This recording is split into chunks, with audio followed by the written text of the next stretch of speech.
Yeah, we got completely dominated. It was a masterclass versus a disaster class. By the way, big up Amir as well. Big up Amir. Big up, Um, Stelios. Look, I think what's going to happen now is you're going to get a wave of fans calling in. Half are sick to death of Levy and sick to death of Ange. The other half might be sick to death of Levy, and they're going to defend Ange Postecoglou, right? Each fan to their own. Pick your corner, fight your battles. The club's divided again. Daniel Levy wins, Enoch wins. This is what they do.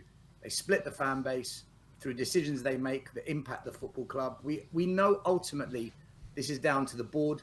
We've got 3 decades of evidence, 14 managers, 8 football directors, Levy out, Enoch out. I have to get that in first because that's the reality. But that doesn't mean the manager isn't a problem. And big up to Wes the King, who just called into your show and spoke. But is he smoking drugs? Like, Wes, brother, you say blame injuries, but were you fans blaming injuries when we beat Man City 4-0 because we were missing Bentancur, Van der Ven, Romero, Richard? We're missing all these players then. When we went to Southampton, who Liverpool just about beat 1-0 or by a goal, we smashed them with loads of injuries. So you can't blame injuries when it suits us, but then when we smash teams with the same injuries, why aren't injuries an issue then? What's the difference? And the difference is this. Our manager is not good enough.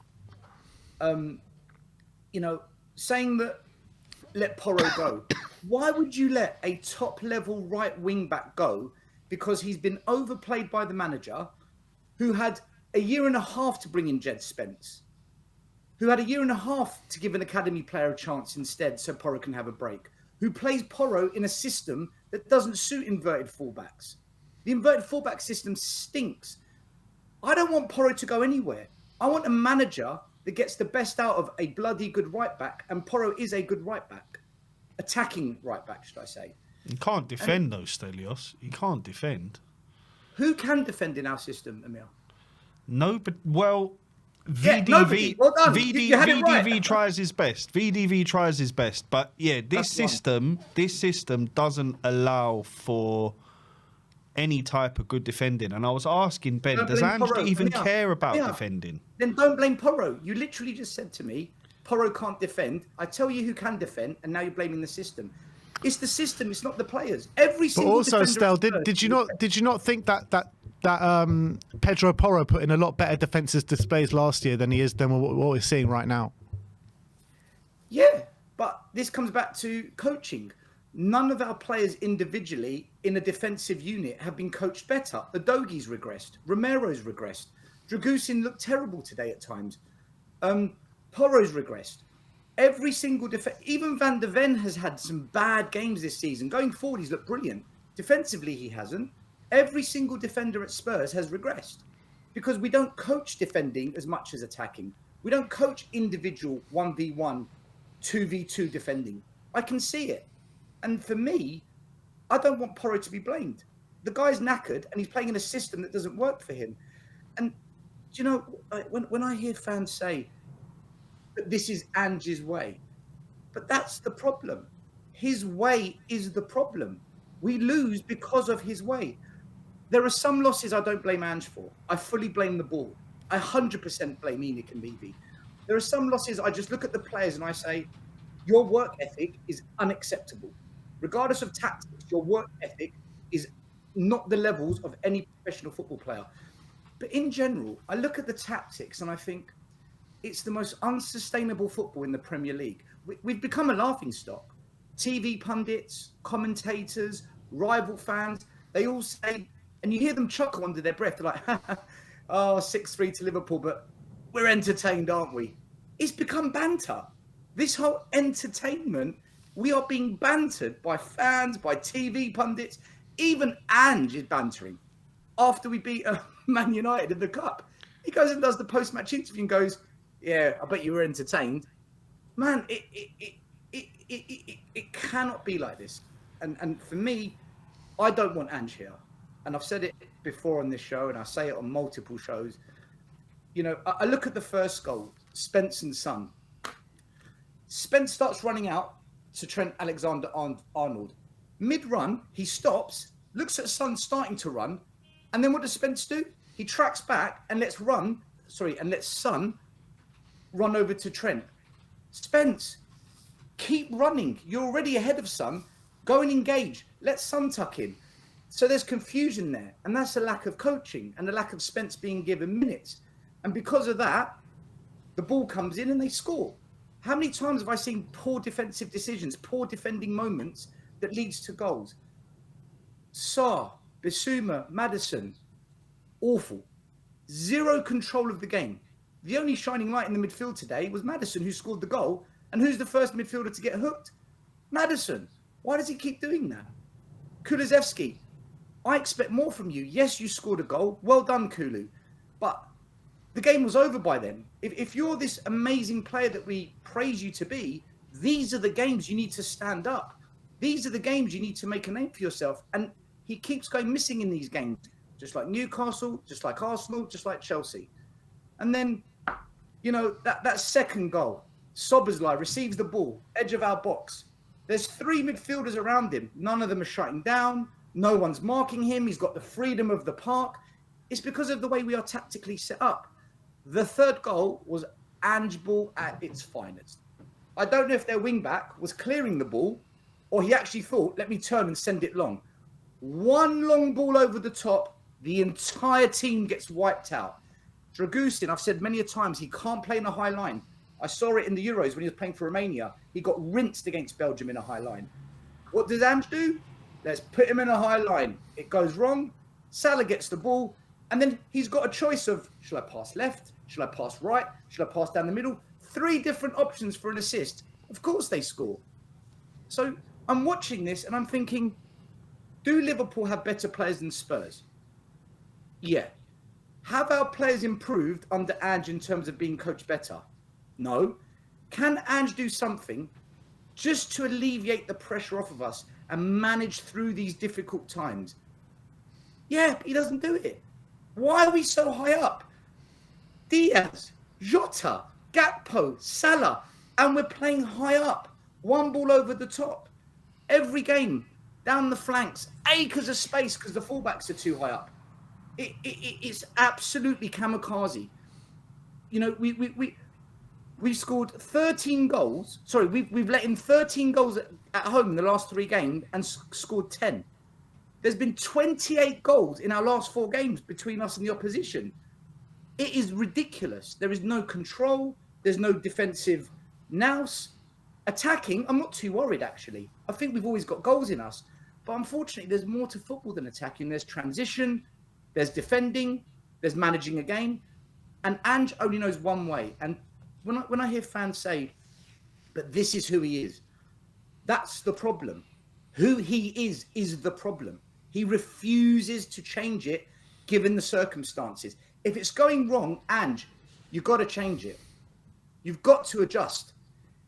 If you've got injuries and you think it's affecting you, then set your team up to play to the best of their capabilities in a system that works for them. And then once you get Benton called back, once you get Van der Ven, maybe then we can revert back to Ange ball. But if you haven't got these players and you're going to play Ange ball, and we're going to sit here and say, oh, but he can't play Ange ball and he can't play Ange ball, and he... Well, then don't play the game. Just wave the white flag and give the 3 points away. I don't understand how we're halfway through a season, 8 losses, 50% of our games lost, 11. The team we beat 3-0 at Old Trafford, 1 point below us. The team that we smashed at home, West Ham, what are they, 2 points below us? 3, I think. 3? And these are teams that we've been laughing at.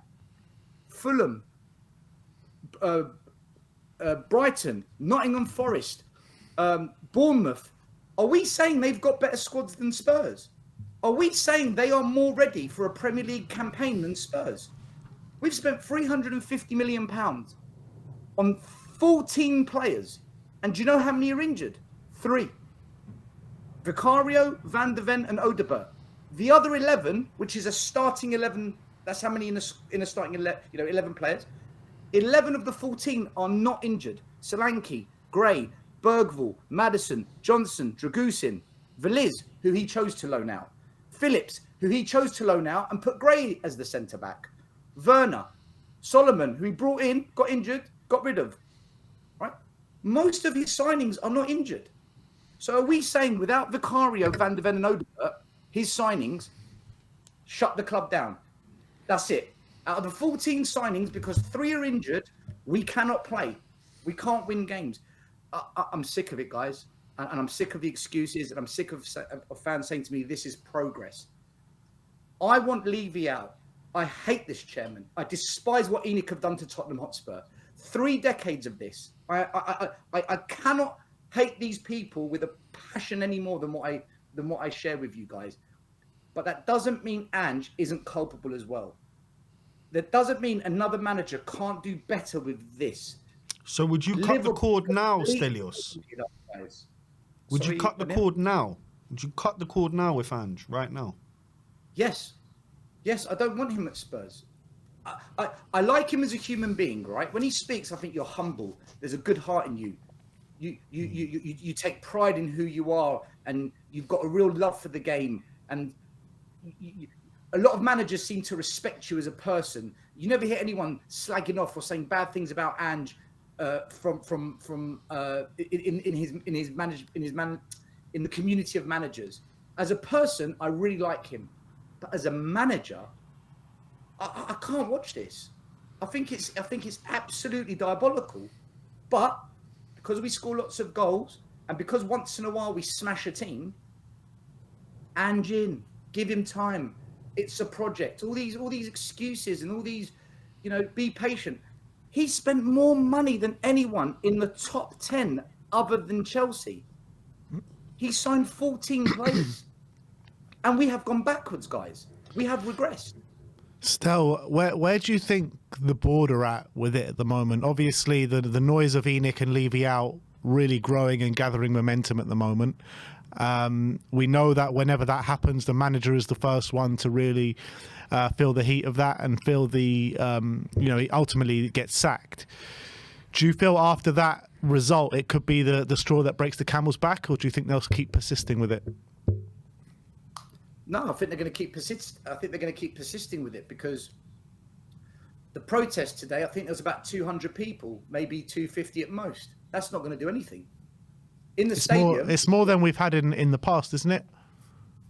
Maybe 50, 100 more, but that's not going to move the needle. Compared to the amount of noise being made on social media and the amount of YouTube channels that are talking about protesting and how people in the past who wouldn't dare say they've had enough of the owners, people that were always very careful what they say because, they've got to be cautious because of their connections with the media. Even they're saying they want change. But all of that noise, and you get 200 people at a protest. There's 62,000 people that go in that stadium. That's the reality. 99% of fans couldn't give a shit. And you're 5-1 down. Why aren't I hearing, we want Levy out? It was louder in the stadium when Conte was manager, the Levy out chant. Half the stadium was singing it. Today, we're 5-1 down. So I don't think Levy's going to do anything, guys. I think Ange is safe because the fans, they give the impression that they've turned, but they haven't. I think what's happened is, like it always does, we beat Southampton and we beat Man United to go through to the semi-finals of the Cup. So those 2 games, all the so-called Levy out, ENIC out noises suddenly go down a notch. Now, we've lost today. If we lose to Wolves and we lose to Forest, Levy out, ENIC out will get loud again. There's no consistency with it. Other than Brian Daigle, myself, and a few others, we're the only ones consistent. Win, lose, draw. So I don't think Levy is going to get rid of him. I think the only way Levy gets rid of him is if we are too close to the relegation spot. We are just too close to it, and maybe we crash out the Carabao Cup as well. I think then he might pull the plug. But for now, I think no. I actually think Levy's going to stick with him. Here's the think thing, he'll though, stick with him. Stelios. With me, I don't fancy another ride on the manager merry-go-round. Where do we go from here? If Ange is sacked tomorrow morning, where do Tottenham Hotspur go from here, manager-wise? Like, what do we do? We've tried Jose, Conte, we've had Mason, we've had Stellini, we've had, we've gone through them all. Nuno. Where do we go? But the thing is, we didn't try. We sacked Mourinho before a cup final. Conte Agreed. got us to fourth, and he left us in fourth, and we turned on him, right? Nuno got 10 games, and we got rid of him. So we haven't given other managers a go. This guy's had 18 months and 350 million. He's been given more of a go than any of the last 5 managers, and we are doing worse. I mean, listen, I'm with you. I hear that. I'm sick of changing managers, bro. I'm with you. I'm sick of changing managers, yeah?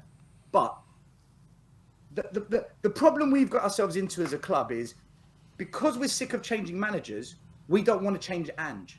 But what if Ange is the wrong one to be backing? Because for me, he's shown me nothing to justify being backed.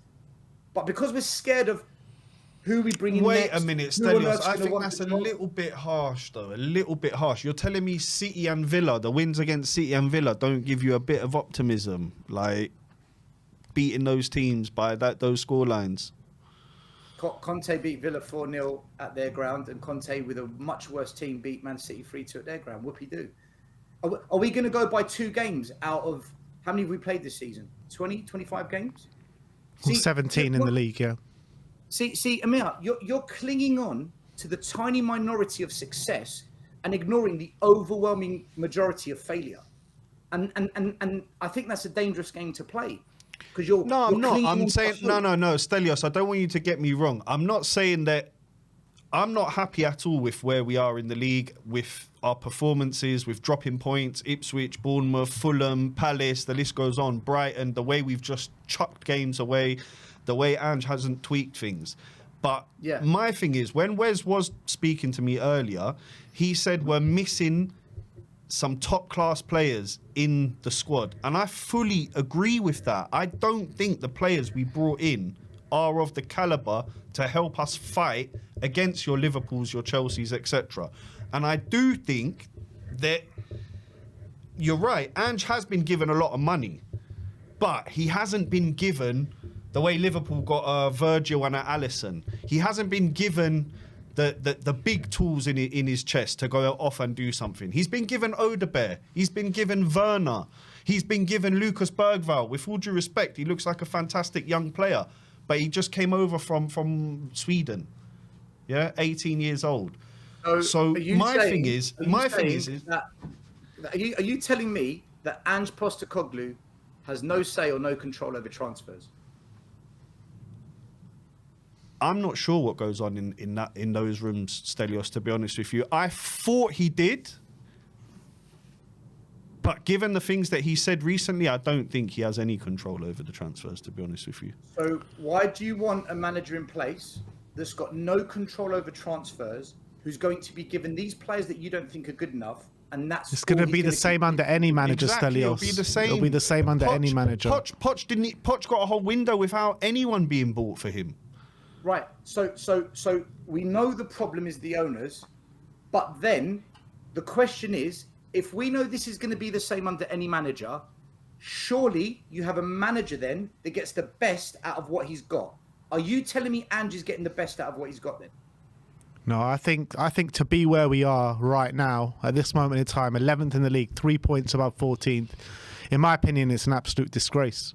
It is a disgrace, and when you're looking at the form that we've shown over the past year as well, since the first 10 games of last season from till now, it's been nothing short of a shambles. That's the reality, with a few games sprinkled in here and there. That is the reality. I agree with you. So it's the manager, guys. He has to take account. He has to take account for this. And he said a lot of things in the media.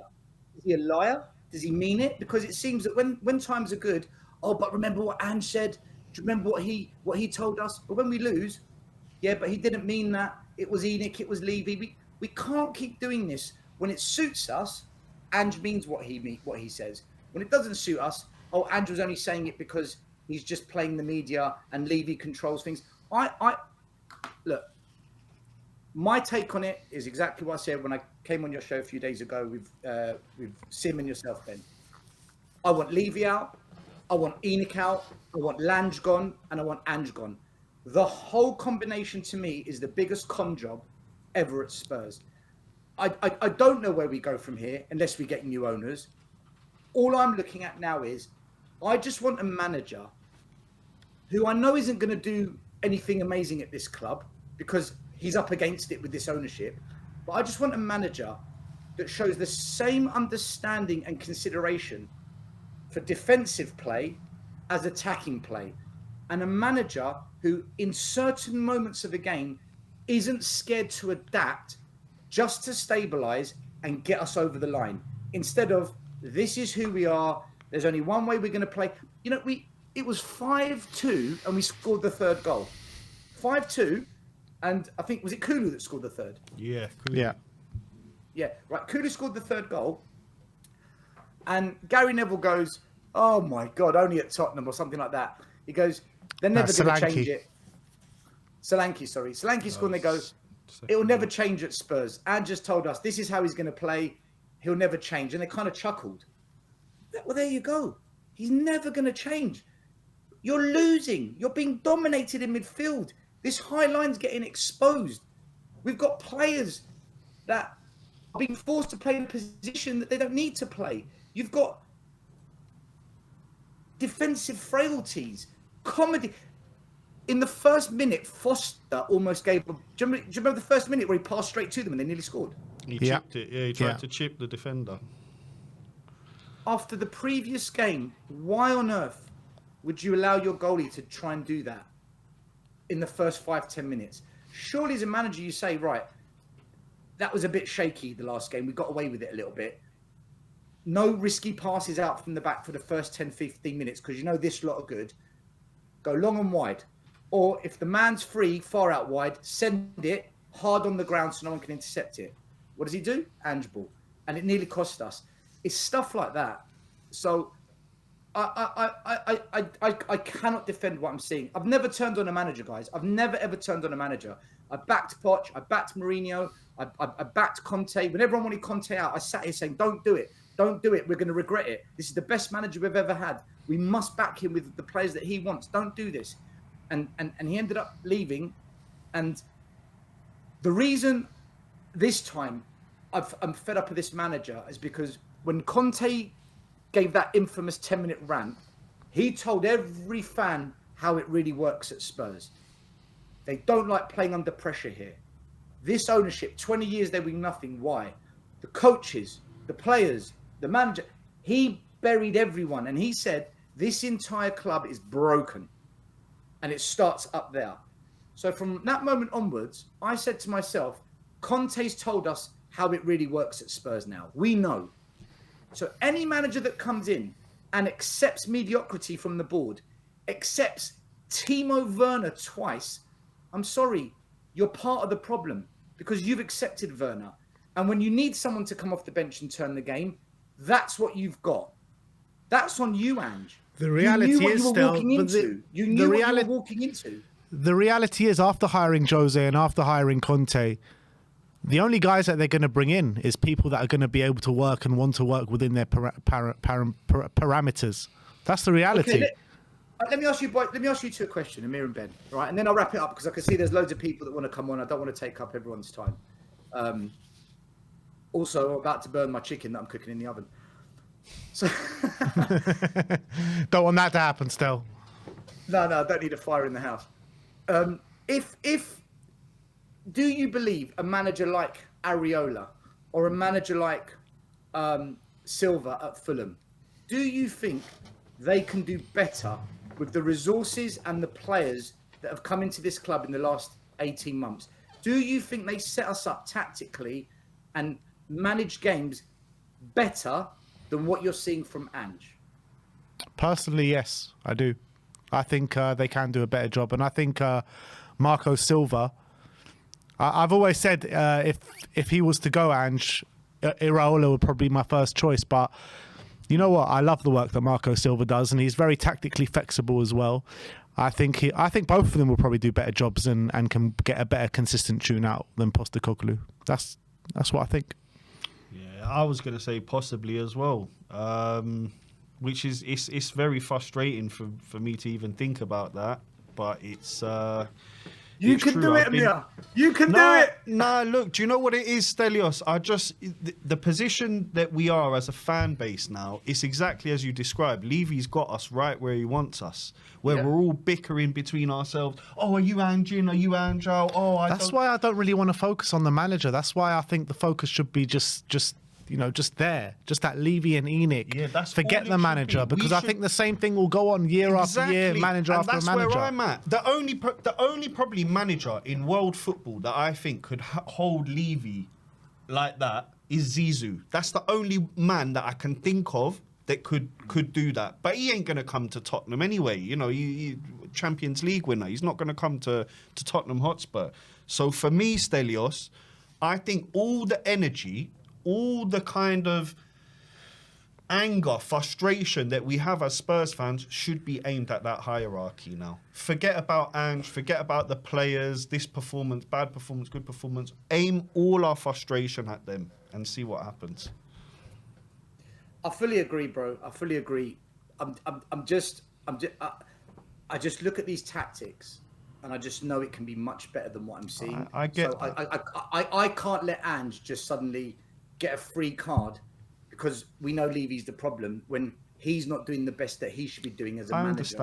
I understand that. So, listen, boys, I love you both. To everyone in the back, Brian, Mikey, Ash, Ariane. Ariane, you fraud.